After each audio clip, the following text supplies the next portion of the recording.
It is the Anfield Wrap in association with Access Sports. I'm Neil Atkinson, your hostess with the mostess. And I've got with me Walsh's Kev and Chris.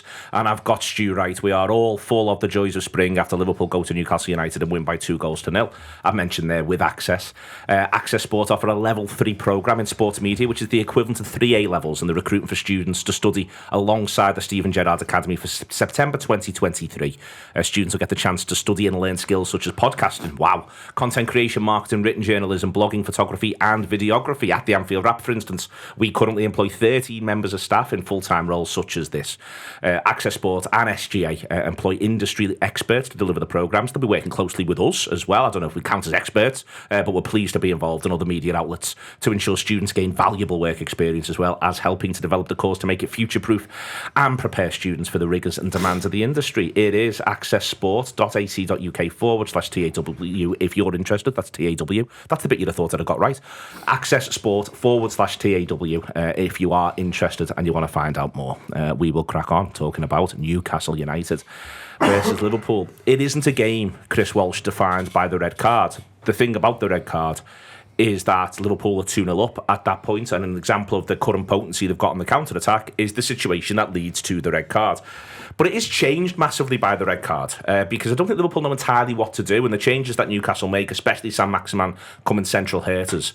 But let's deal with the red card first and foremost. It's one of the funniest ones you'll ever see. It's absolutely bananas. You watched it in real time in the ground, and you're sort of going, he's coming out here. He's not gonna slide here. I was going with his head. He's not gonna put his hands out though, is he? Oh no, he's put his hands out. Sorry, fair enough.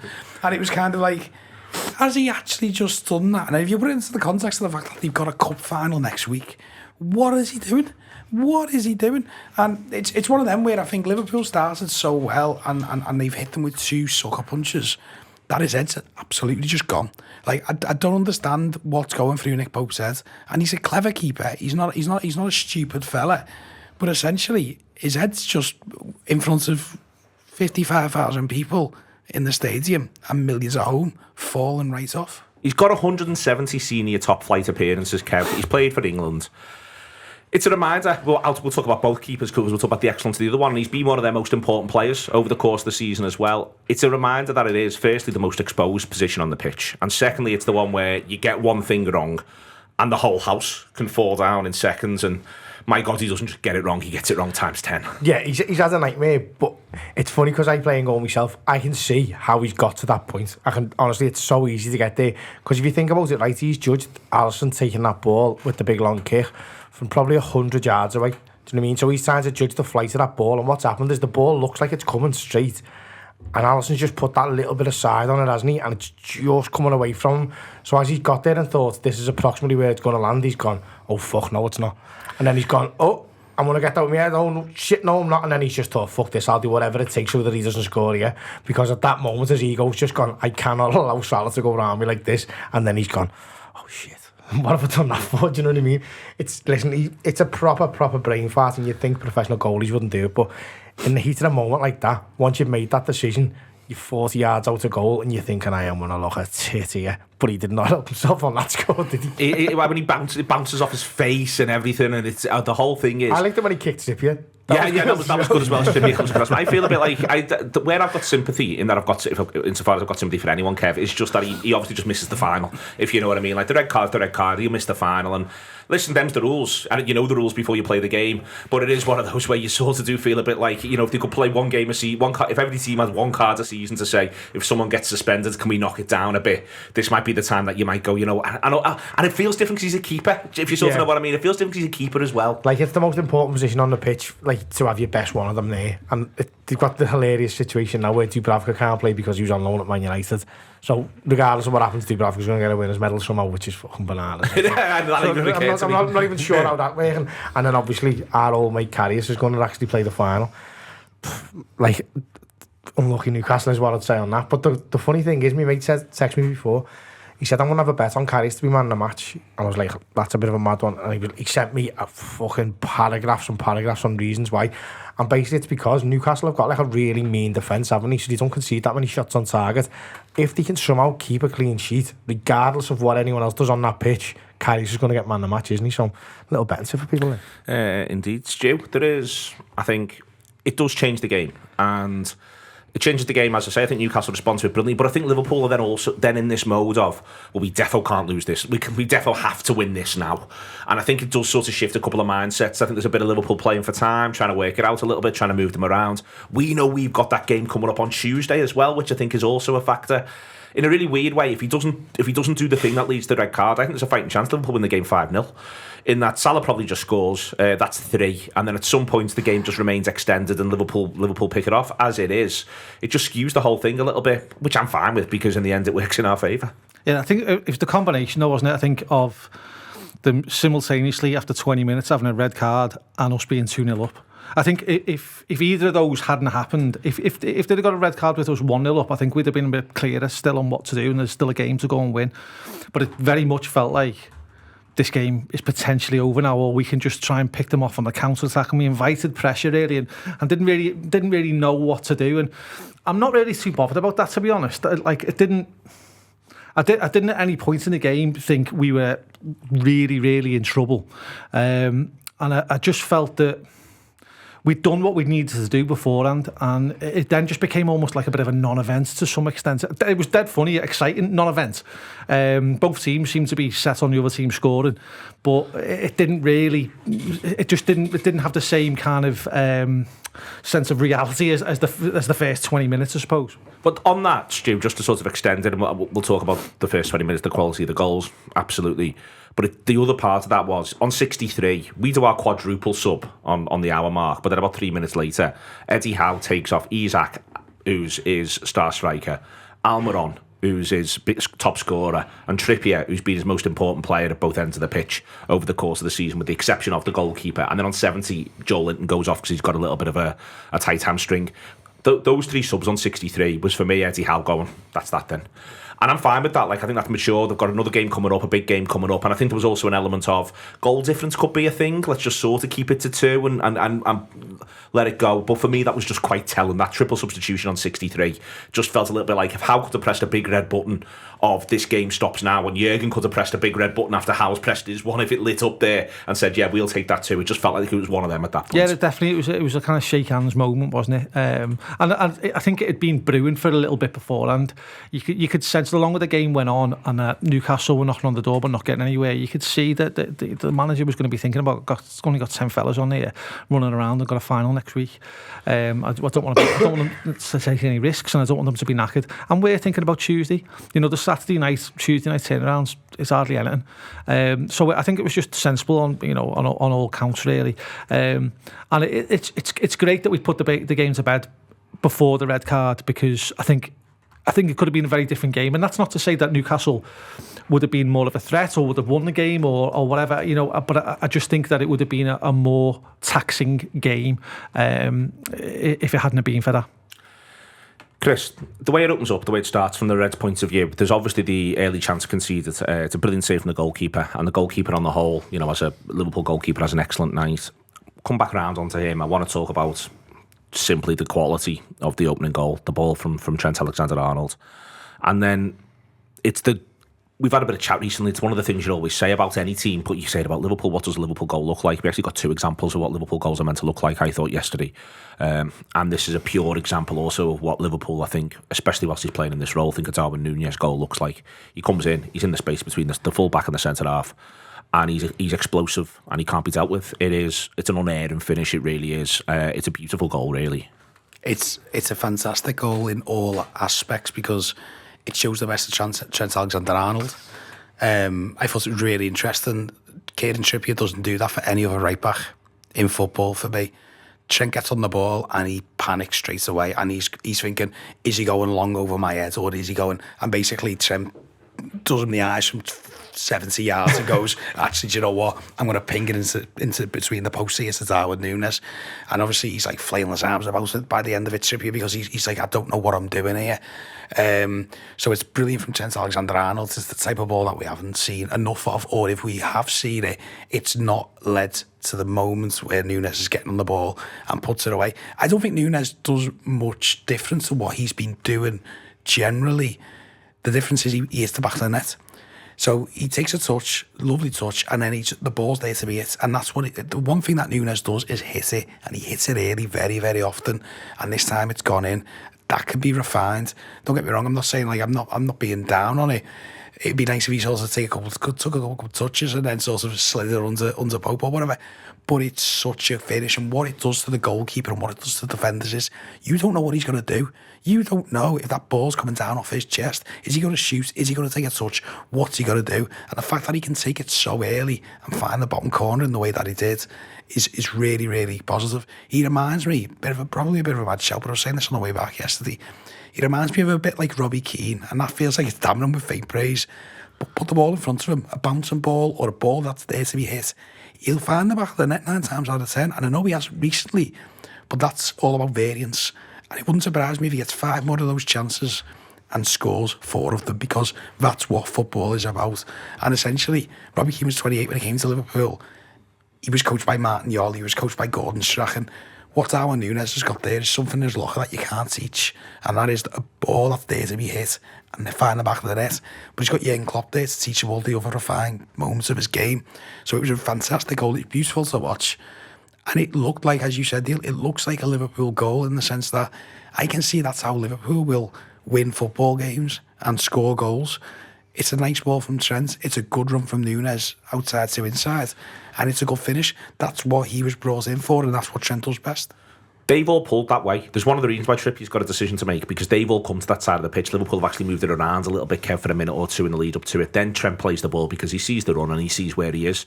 I'll say again, that's the plan. You've got Robertson overloading, coming the other side, meaning that there's doubt in the mind. They know Trent can hit it. And then there it is. And, you know, I'll say again, it's a tremendous finish, but it's...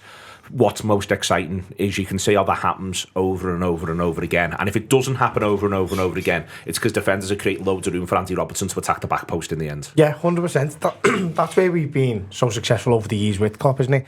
The fact that no matter what you're trying to, like, right, we're going to put 2 on this particular problem, be that problem Mo Salah, be it like the link-up play between Trent and Jordan Henderson or whatever.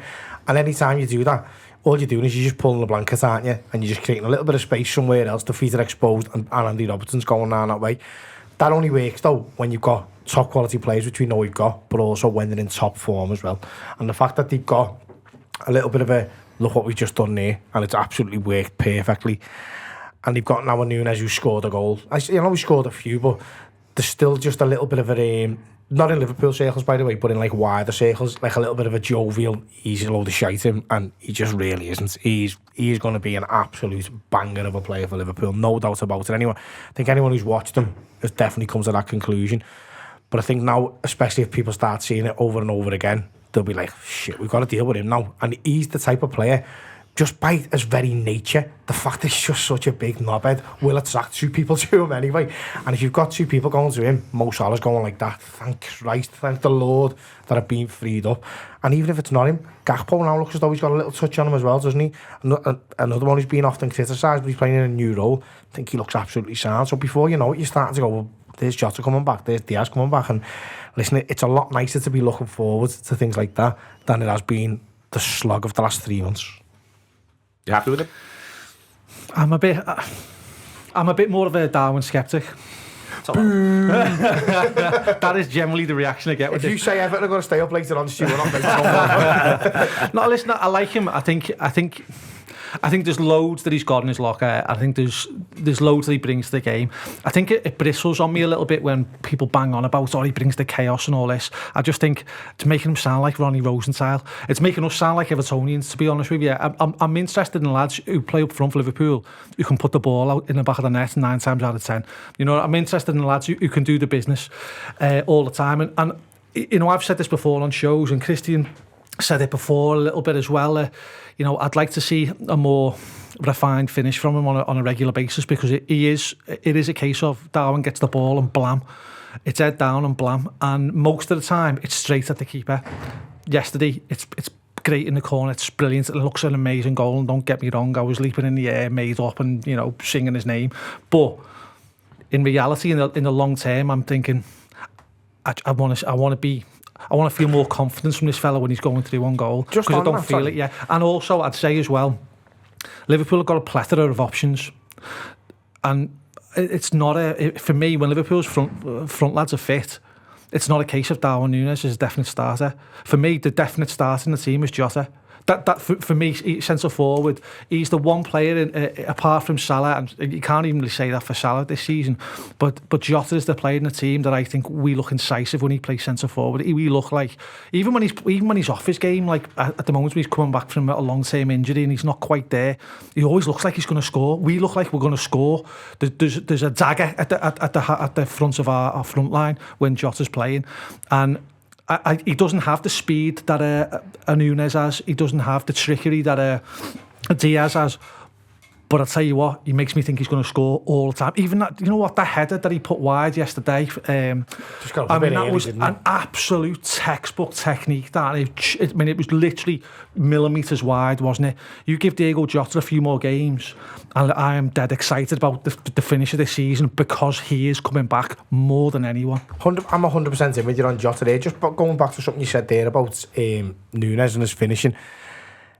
There's not many strikers come into the league and play that.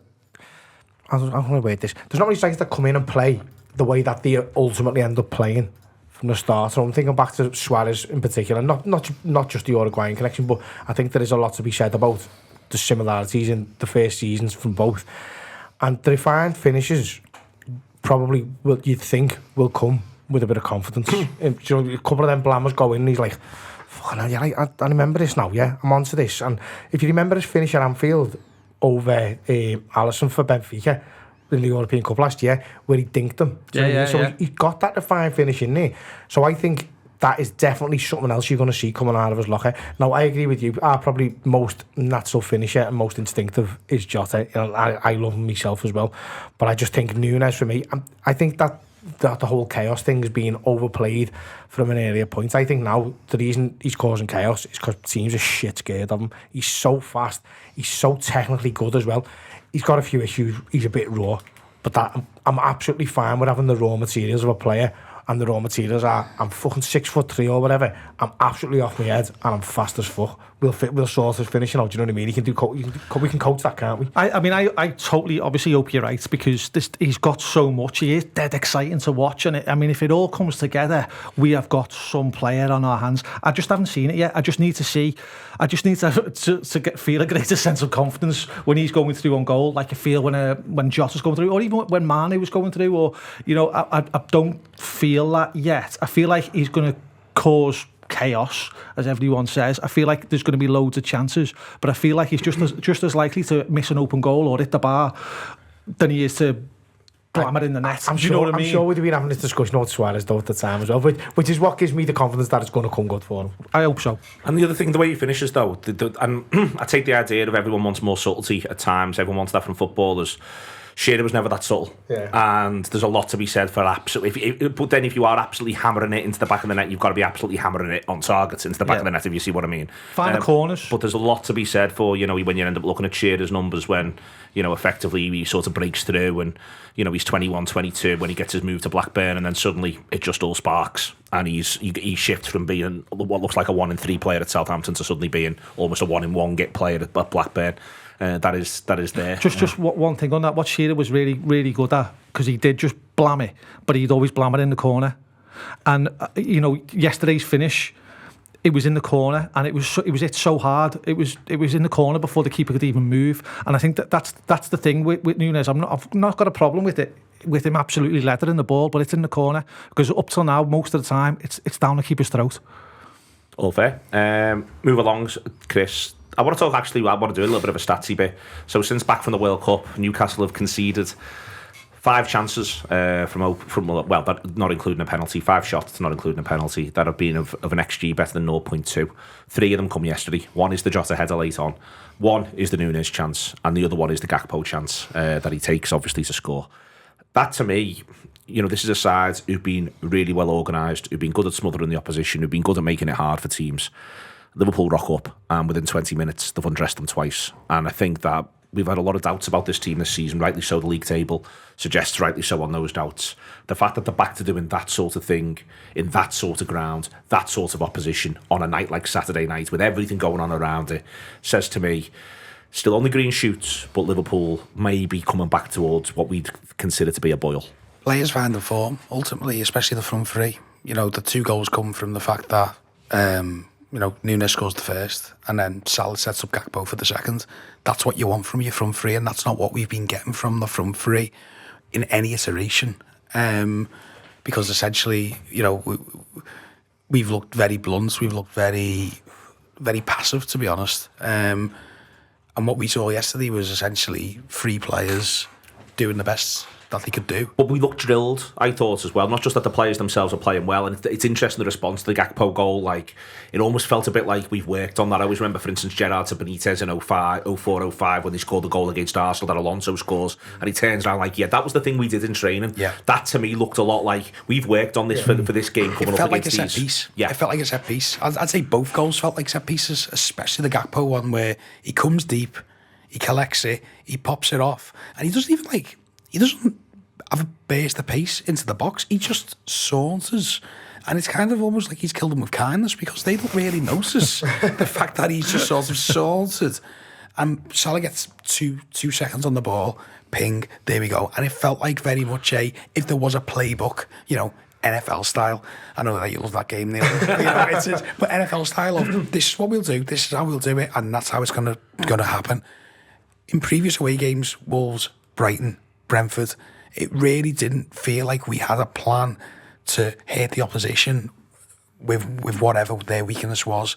I don't know what Newcastle's weakness is, to be fair, but we clearly exploited it, because twice we got in between the lines, between both posts, and managed to get a decent sight on goal. So I don't know quite what the weakness was, but Liverpool clearly worked on it, and he's executed it to perfection. It was really, really good to see Gakpo doing that, because it was very much he's part of the team here. He knows how we're operating. He knows what we're about. He felt like a square peg in a hole that doesn't even exist, to be honest, in his first couple of games, because you're kind of going, I don't know why we bought this lad. And look, I know players take time to adapt, but you're looking at him, you're going, he doesn't fit in anywhere here in any iteration of what Liverpool Football Club are. What we saw yesterday, and we've seen shoots of previously, but certainly yesterday was, okay, that's his role. That's what he's going to do. This is how he's going to do it. And the fact that he was contributing so much, not just in between the posts, but basically in the build-up play, and basically taking the ball, touching it, it was a good goal for him to score, because it was basically created and finished by him, and that's a big thing to happen. And I know he cost a lot of money. I know that he's, he came with a big reputation, but, what are we, 8 games in to his Liverpool career, to put your stamp on something and go, went to Newcastle, scored that goal, and it was basically, I know Mo created it, but it was started and finished by me. That really augurs well for his career.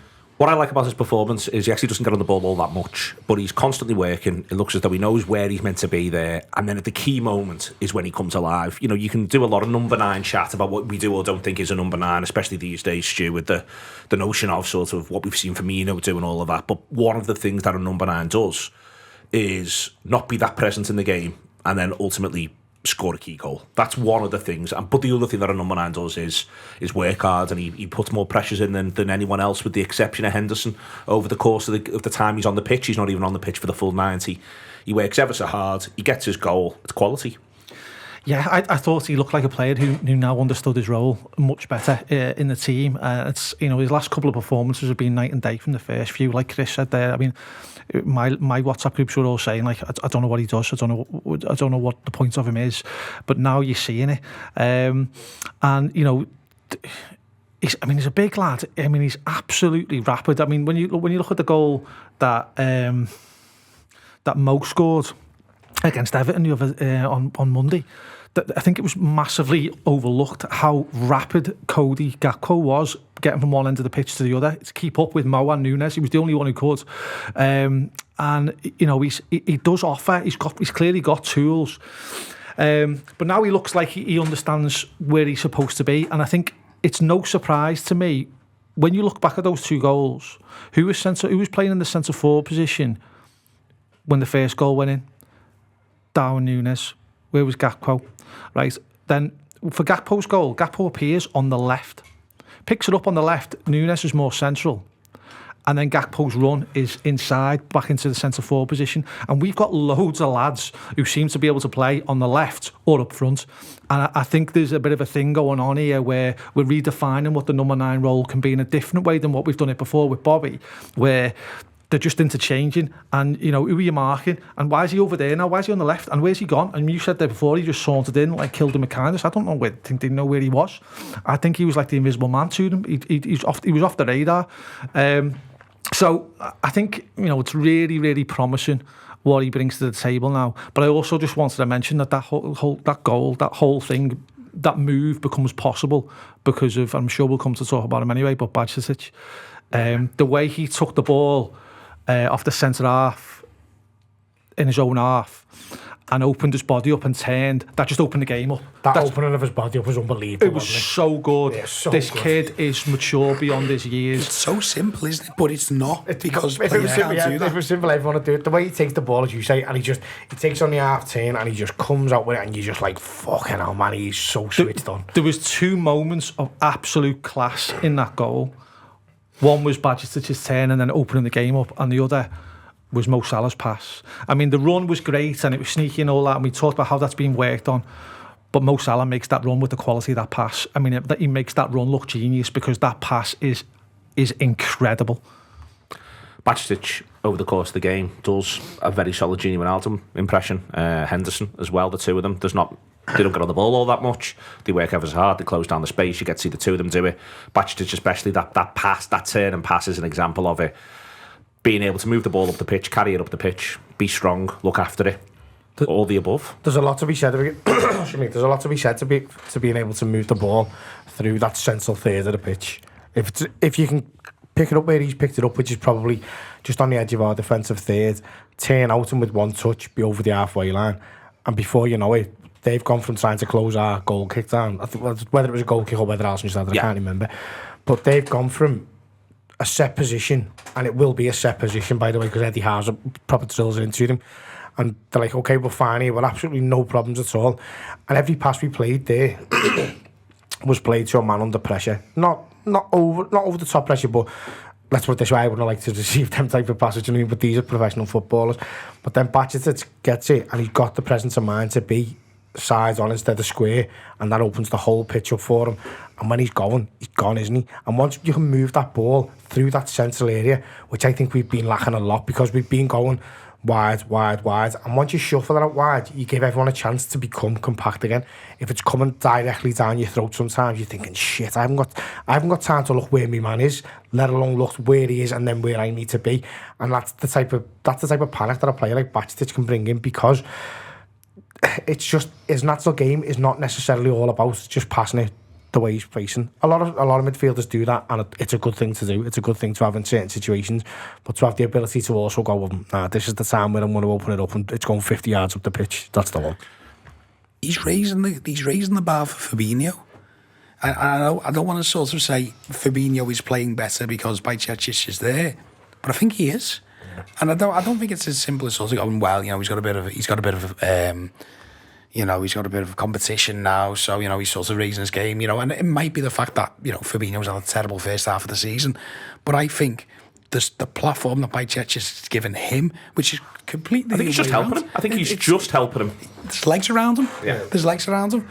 What it's also doing, Bajcetic, I think it's giving Liverpool a free hit in this summer. Because all of a sudden, everyone's talking about the midfield.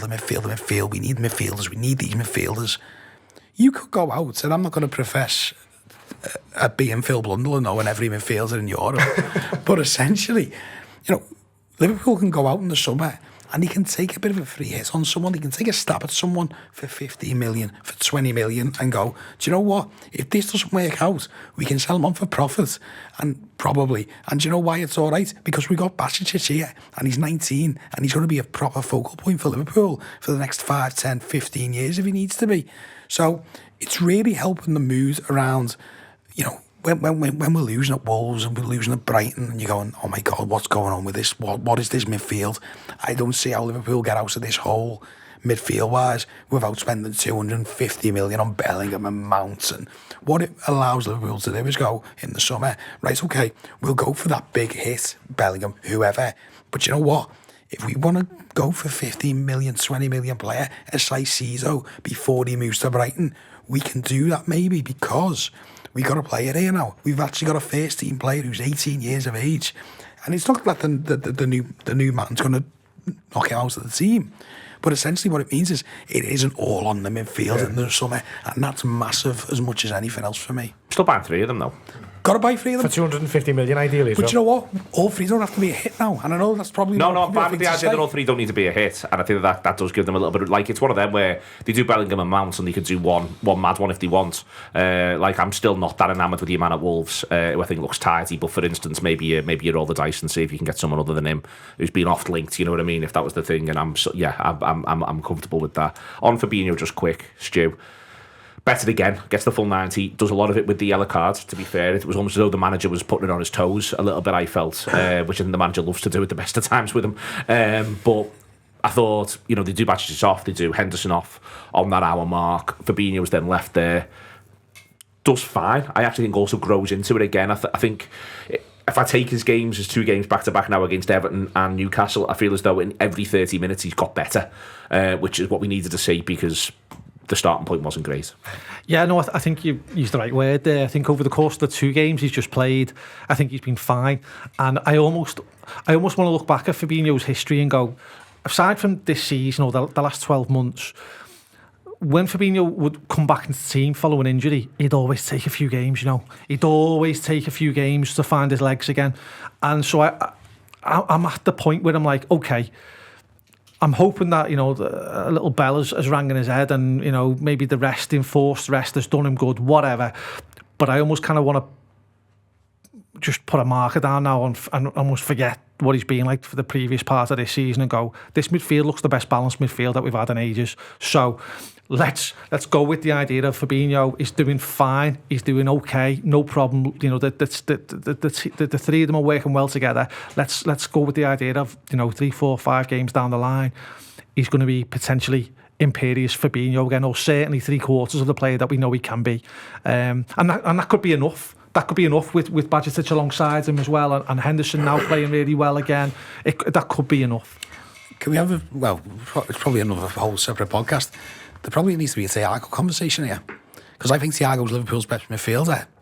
But what you just said there, is he Liverpool's best midfield?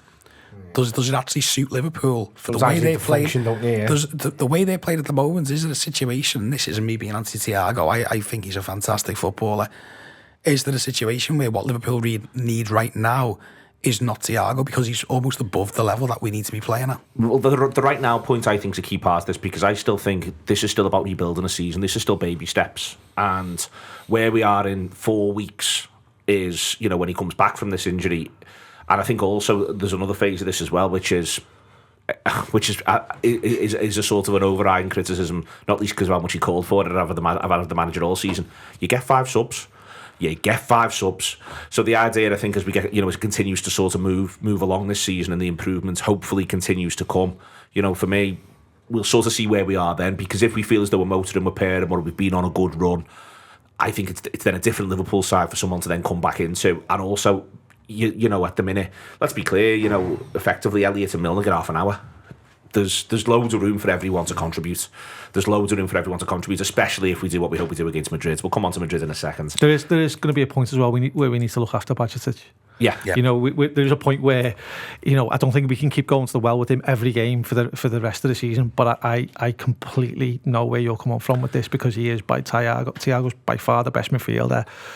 But I've had the same in a monologue, you know what I mean? Does he get in the best midfield and all this? And the thing is that's dead hard about it as well. He seems boss. He seems sound. He seems like a real leader. Everyone likes him.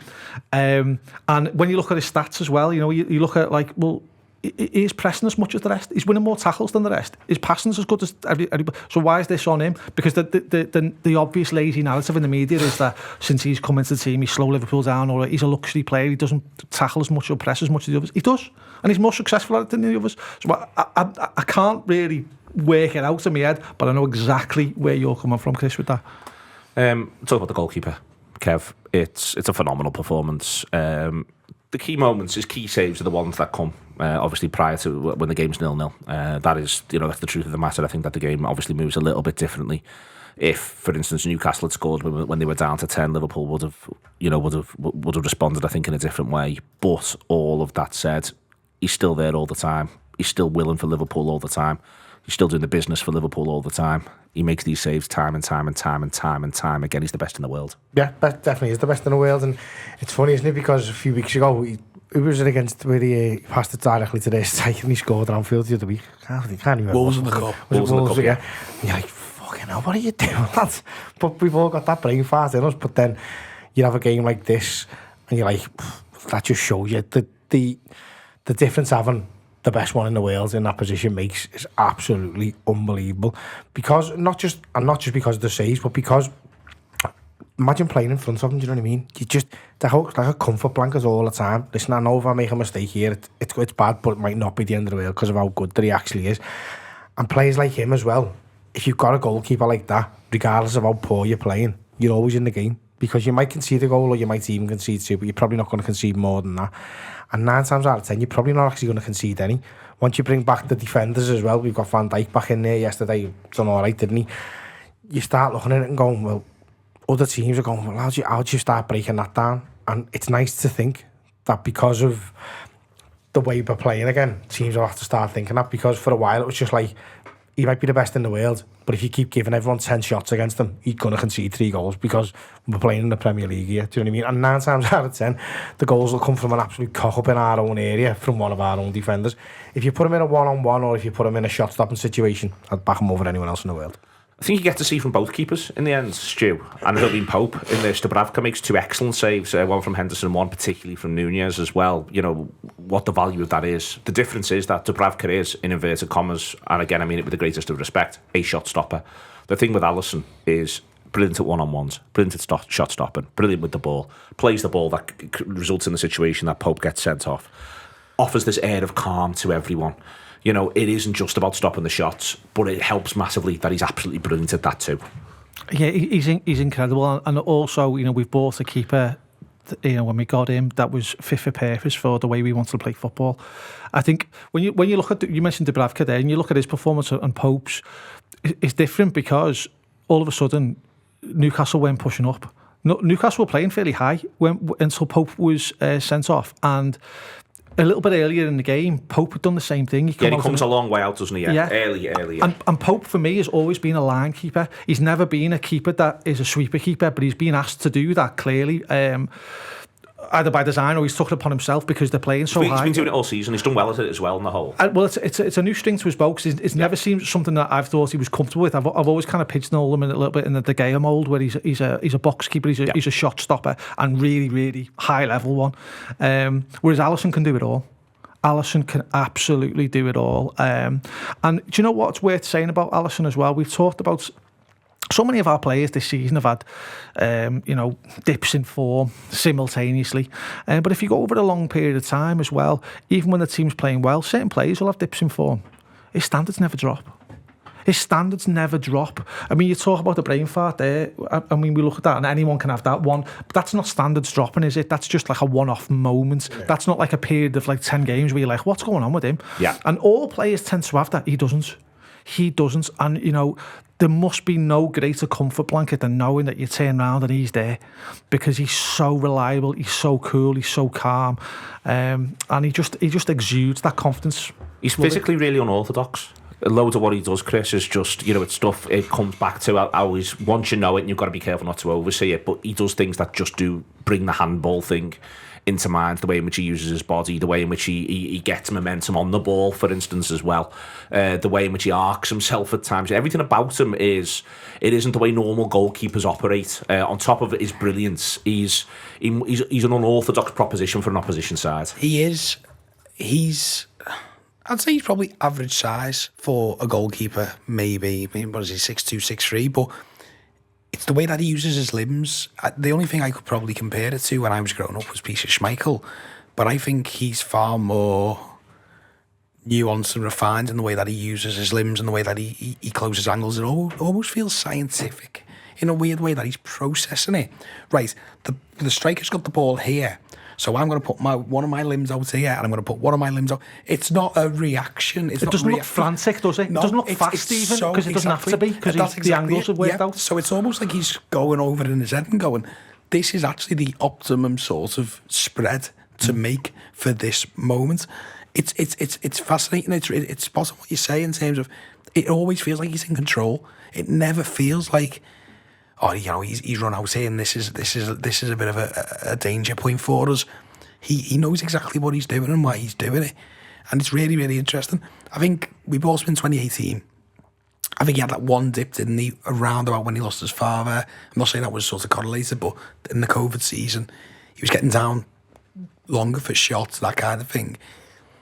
He just bounced back, and you never sort of remember that would it ever happen, because the level that he's been playing at, goalkeepers, I think, go through probably a bad spell every season. I think every goalkeeper probably, or most goalkeepers, go through a bad spell every season where you're like, he could have done better there. Or the fact that he's only had one that I can remember, and it was memorable because of the situation that was going on in his personal life. I don't know if I'd remember it anyway if it wasn't for that.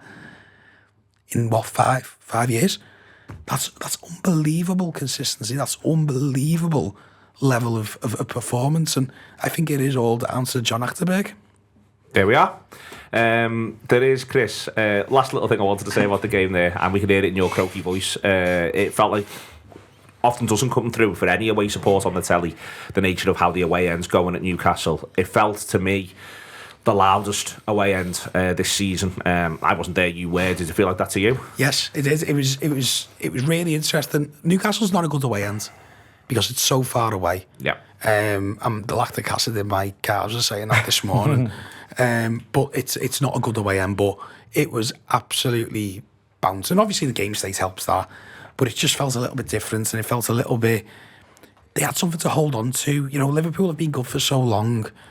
I felt like it was almost a case of, right, okay, we've actually got to be good in adversity now. We've actually got to sort of scrap for this. We've got to actually, we're not turning up to this stadium thinking we're going to get 3 points, but we know that if we do get 3 points, we're going to have to fight for it, and we really appreciate that. And I think it was a good, obviously Newcastle is Newcastle. 3 hours on the train, 3.5 hours on the coach, whatever. Nice stop-offs on the way. That's, it's a good away in that sense. But you're so far away from the pitch, you feel often detached from what it is. You probably, it's sort of being around the back 6 rows of the upper main stand. That's the sort of vantage point. So to actually sort of feel like you were involved in the game, and we were sort of second row, so you'd look back and you were like, looking back and you go, what the hell's bouncing here? This is really weird. But I thought what also was interesting, I think it went down to all season tickets or all members. So I think everyone who wanted to be there was there, if that makes sense. Don't get me wrong, I know there was a million people who wanted to be there, but it felt like the people who couldn't be asked didn't go. And that's not to say you didn't go, you weren't asked, but you know what I mean. I know by exactly that. what you mean, yeah. Everyone's opted in. Everyone ticked the box and went, I'm up for this. 5:30, Newcastle, February, absolutely, let's go for this. And it was really, really good. And I think it's sort of, I don't know if it translates onto the pitch because you're so far up, you don't know, but it was just a nice away day. And ultimately, what was that, our third away win of the season? Third away league win of the season. More to come, hopefully, because there's Palace next weekend, and then there's Wolves at home. And the reason why I mentioned both of those games is Liverpool play both of those games before Newcastle next play a game. They currently find themselves 6 points behind Newcastle, Stu. They win both of those. They'll go level on points with Newcastle at that state. When Newcastle's next game happens, which is away at Manchester City. So there's every chance. We hope that Newcastle next kick off. They're level on points with Liverpool, and they kick off playing up against Manchester City. This is. The thing about trying to race for top 4 is that no one's perfect. The point is that you're not coming up against peak era Man City where it feels as though you've got to win every week. But it is a big opportunity now for the Reds to make that table look very, very different in the short order of 2 league games. Yeah, it's opened up. The league table looks so much different now. You are looking up thinking, yeah, we can hunt them down.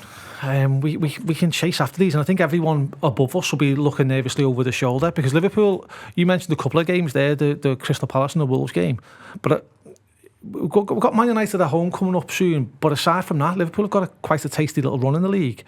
4 or 5 we've games. now, with the exception of City, we've now played everyone in the top 9. Obviously, we're in the top 9 as well, but with the exception of City, we've now played everyone in the top 9 away.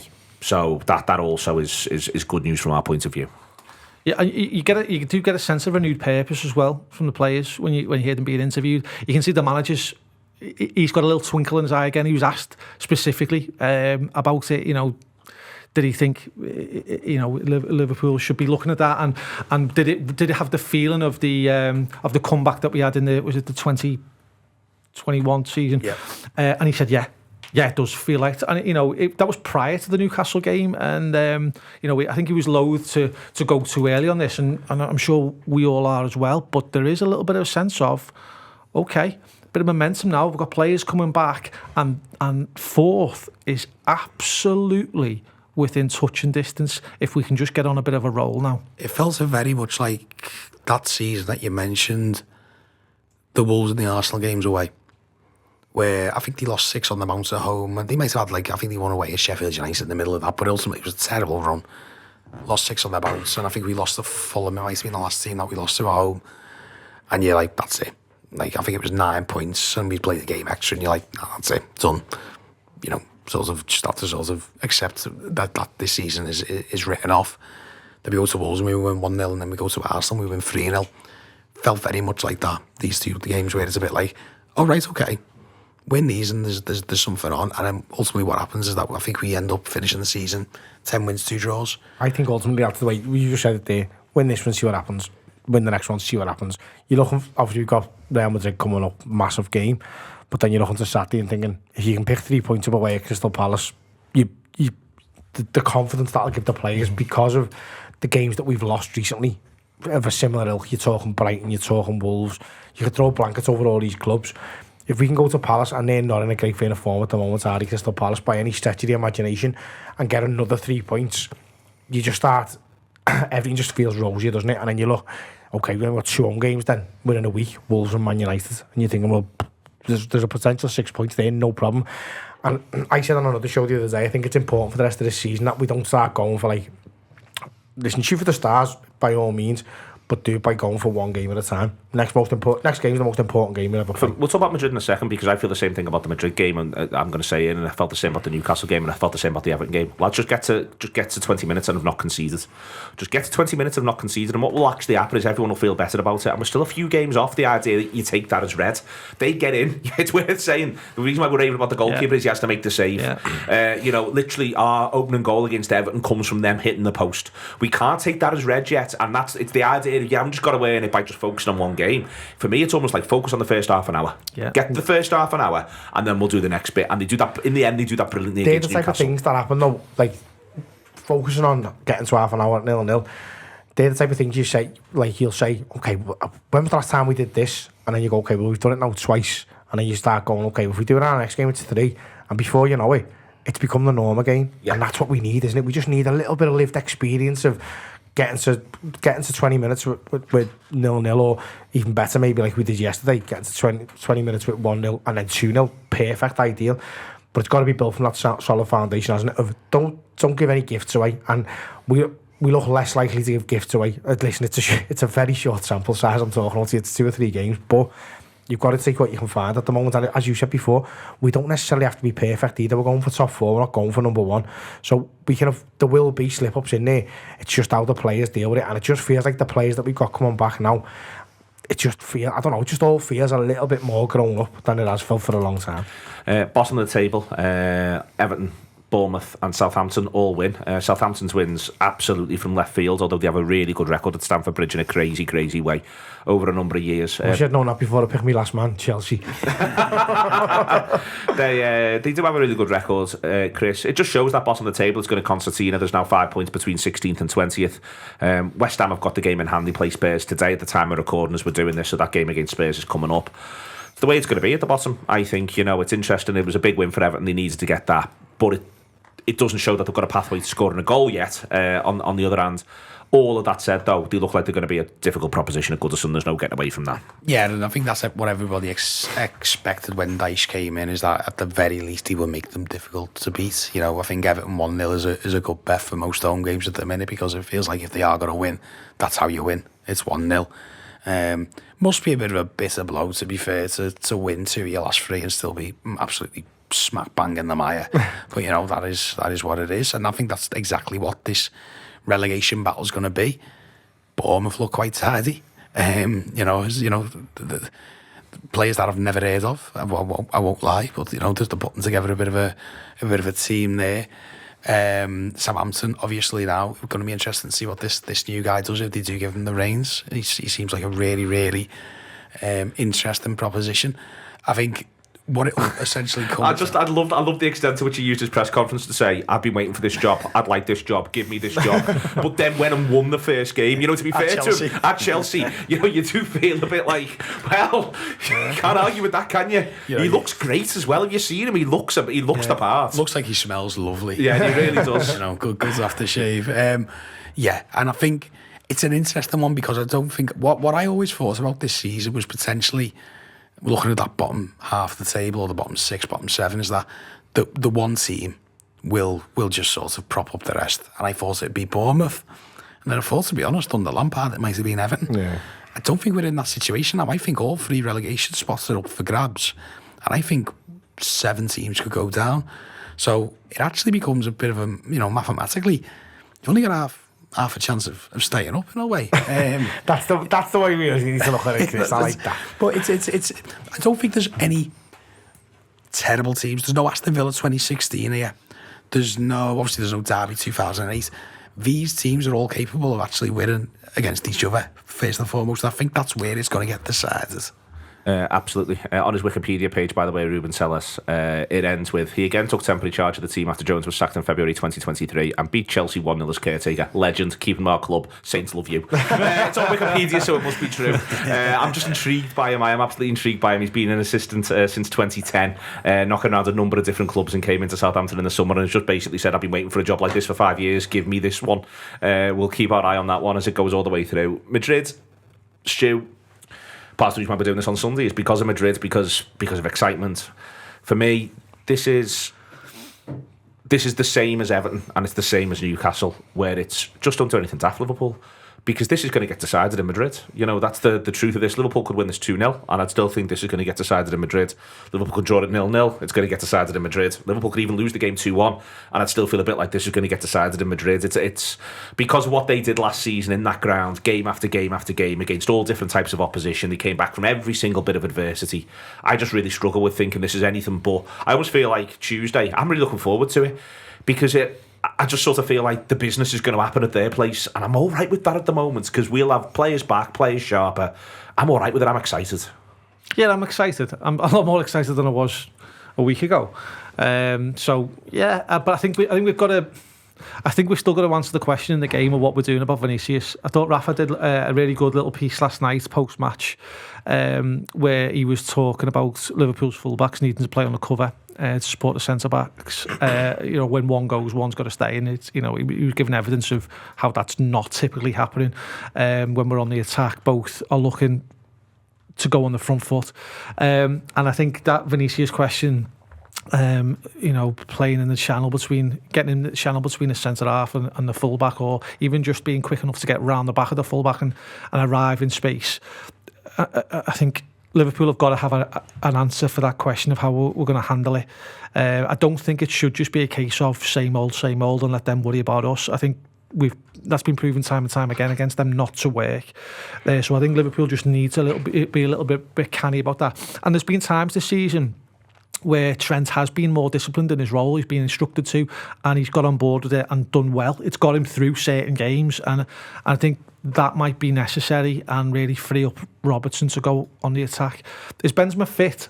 I know he was touch and go. So he played. I think he came off the bench maybe yesterday. I'm not quite sure. He didn't. He wasn't even on the bench. He wasn't even on the bench. Well, there we go. I knew that he didn't play 90 essentially, so he played 0. I think the man's in his minutes. So ultimately, the answer is no. He's not fully fit. If that makes sense. I think he'll play, but I don't think he's fully fit. Cruz isn't fit, is he? Cruz wasn't on the bench and didn't feature. Ceballos started in midfield with Modric in there. Nacho played right back, and he had Alaba left back. Carvajal came on as the game wore on. Asensio came on as the game wore on, but he started with Valverde right, Rodrigo central, and Vinicius Jr on the left-hand side. Also, it was a game that was in the balance all the way through. They had to do a full 90. They make it 1-0 on 78 and 2-0 in injury time. So there was no hiding places for Osasuna. Yeah, there was no hiding places for Madrid, Stu. So, I think they're a funny side. They got beat at Leipzig in the competition. They drew with Shakhtar in the competition earlier this season. This is my sort of... But I think in their minds, they know, well, we're going back to our place and we think our place is our place. Yeah. And that's why I think I do think it's almost... It's just a bit of a... I hope I'm proven wrong from a Liverpool point of view. Don't get me wrong, I'd love an AS Roma style Liverpool turn up, but I just don't quite see that in us at the minute. And I don't quite see us doing that to them at the minute. As I say, I think it's going to be a great night at Anfield. Everyone's going to be up for it. I just feel a little bit like we're going to get the warm up for the main event, which is happening in a few weeks. But I could be wrong.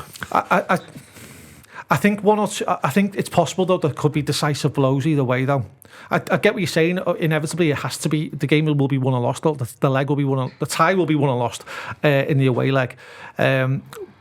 But I think what happens at Anfield could be decisive, and Liverpool should be looking to strike some blows there. If Liverpool can get, take a couple of goals lead over there, even a 1-goal lead, give Madrid something to think about, to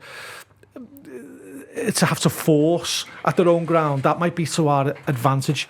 But you do look, even with the players that they're missing, you're looking at that formation that they had yesterday, and with Vinicius on one side and Valverde on the next. I mean, Valverde's lovely player, some player as well.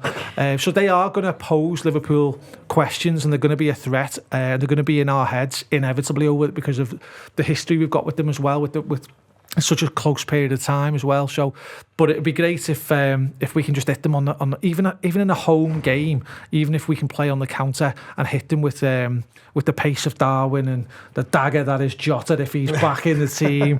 That'd be lovely.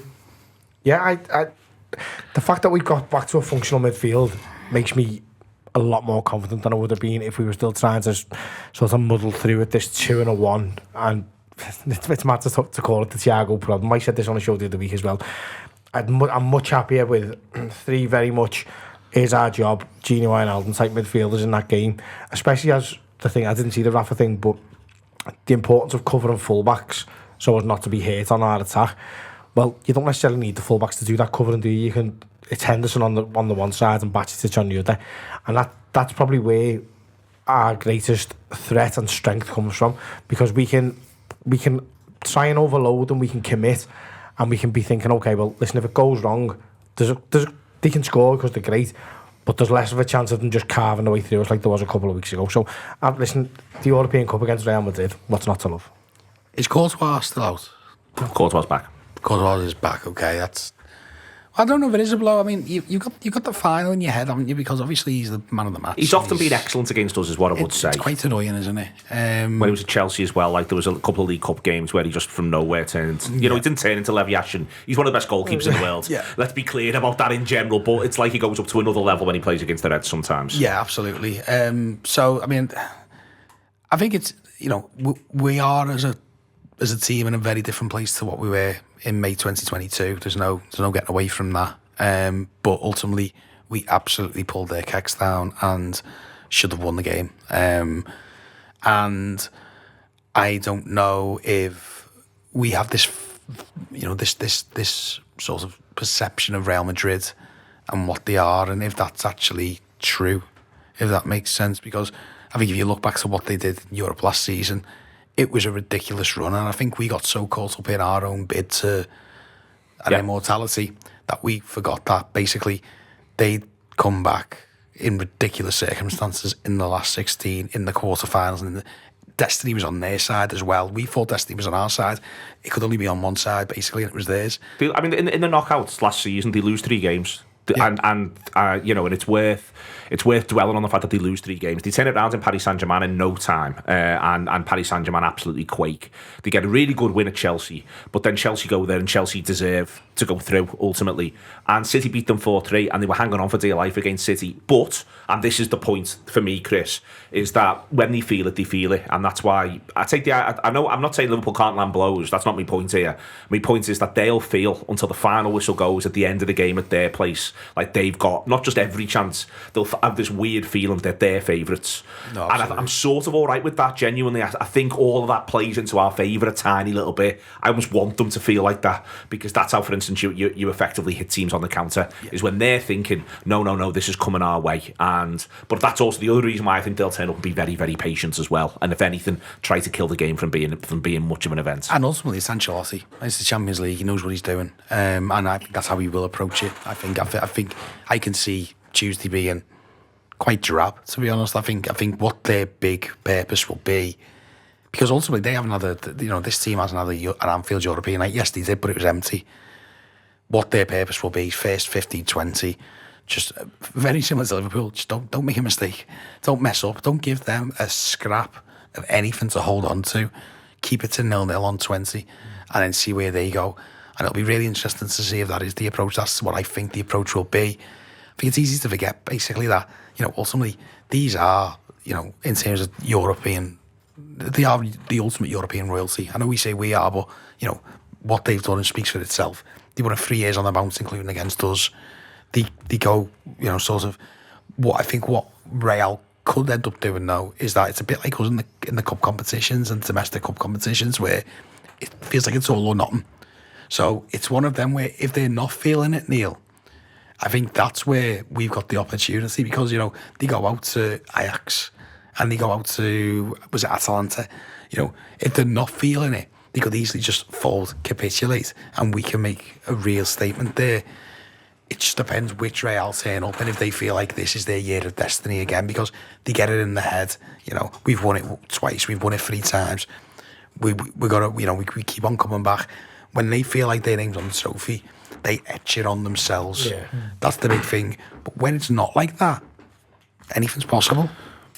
Big night. Can't wait. Tuesday. Everything you'll need on the Anfield Wrap. Download the app before and after that one against Real Madrid. It will be an absolute pleasure to be at Anfield on Tuesday night. Everyone will bounce in there the same way they bounced into Newcastle United. Hopefully the players will do the same thing, because if there's one thing, they now know what things are. They know what a Liverpool goal looks like. They know what a Liverpool goal is. We've seen 4 different types of them across the last 2 games. It's been great to see. Thank you very much to Stu, to Kev, and to Chris, who knew this season is not over. A long, long, long way away from that.